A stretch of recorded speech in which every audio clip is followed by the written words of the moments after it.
Estamos de volta com o ND Notícias. A gente já volta para falar sobre a Operação Mensageiro. O repórter Felipe Cross está acompanhando o desenrolar de todas as investigações. Fez mais uma reportagem exclusiva e divide com a gente as atualizações sobre o caso. Felipe Cross, muito boa noite para você.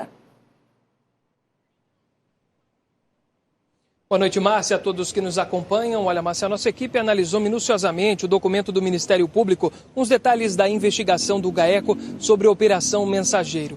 E nessa reportagem especial, você vai entender por que o Grupo Serrana conquistava tantos contratos, inclusive ganhando várias licitações em várias cidades espalhadas pelo estado. É certo que em algumas cidades, inclusive era a própria empresa que definia as questões do contrato e também do edital dessas licitações. A reportagem exclusiva agora na tela do ND Notícias.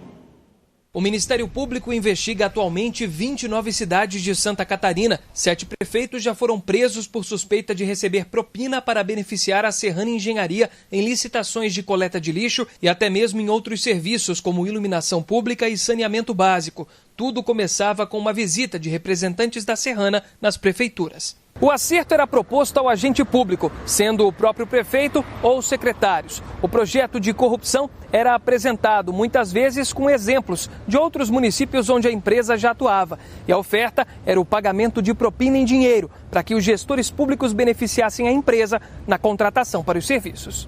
As investigações do GAECO, Grupo de Atuação Especial e Repressão ao Crime Organizado, apontam que em Bela Vista do Toldo, no Planalto Norte, o acordo era de que quando a Serrana recebesse R$30 mil, a propina a ser distribuída mensalmente ao ex-prefeito municipal, que o Grupo ND não pode divulgar o nome por decisão judicial, seria de R$5 mil.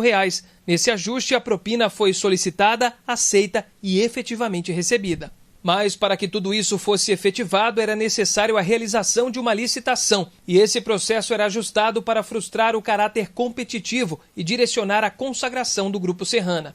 Esse advogado, especialista em licitações e contratos, explica o que significa esse direcionamento. O direcionamento da licitação, ele aparece com alguma frequência em relação aos documentos de habilitação, especialmente aos atestados de capacidade técnica. São exigências de que os licitantes comprovem que já fizeram alguma coisa parecida, semelhante àquilo que está sendo licitado no passado.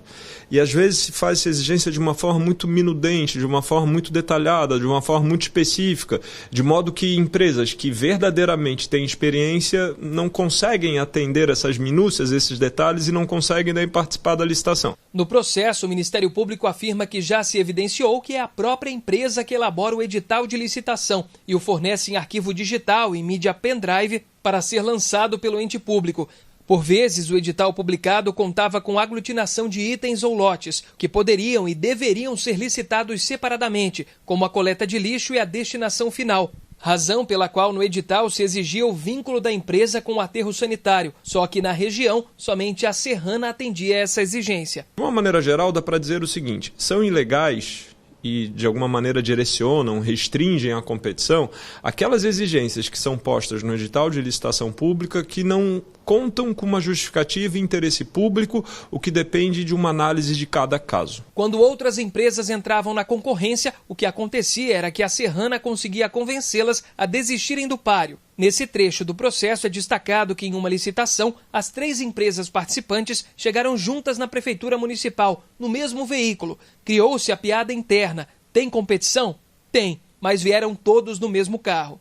Segundo o MP, o monopólio da Serrana nas licitações também era uma das formas de garantir sua atuação em muitos municípios, principalmente no norte do estado, onde fica a sede da empresa. Ao menos 11 cidades da região têm registro de contratos duradouros com a empresa. O GAECO destacou 5 municípios exemplos dessa manobra: Canoinhas, 3 Barras, Bela Vista do Toldo, Major Vieira e Papanduva. Neles, a Serrana conquistou 20 licitações das 24 que concorreu. Em Canoinhas, 8 de 10 contratações foram vencidas pelos investigados. De 2012 a 2022, a investigação apontou que a Prefeitura pagou um montante de R$32 milhões em contratos e aditivos. No documento fica nítido que as frequentes vitórias eram suspeitas. Em Corupá, a relação contratual da Serrana com o município começou em 2007.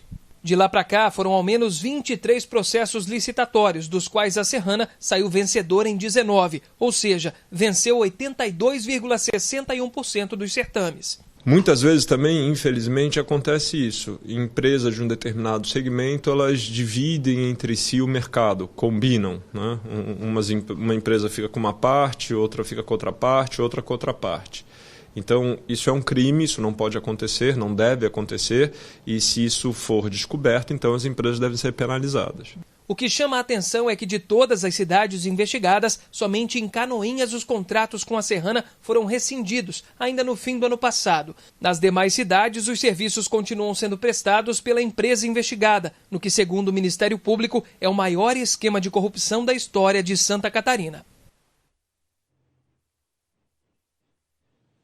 A nossa equipe entrou em contato com as cidades que foram citadas na reportagem. O município de Corupá disse o seguinte, que o contrato com a Serrana começou em 2019 e vai até abril de 2023. O município de Major Vieira disse que estão tentando fazer uma nova licitação, mas segundo o prefeito da cidade, não aparece nenhuma empresa interessada em concorrer, somente a Serrana que acaba mandando propostas. Em Três Barras, o contrato com a Serrana se encerrou no fim do ano passado. Inclusive, um novo processo licitatório agora está em análise do Ministério Público, mas a Prefeitura também disse que realizou uma contratação emergencial para o prazo de 180 dias para esse serviço de coleta de lixo, que é considerado essencial, e quem ganhou esse processo emergencial foi a Serrana Engenharia, porque apresentou o menor preço, segundo a Prefeitura.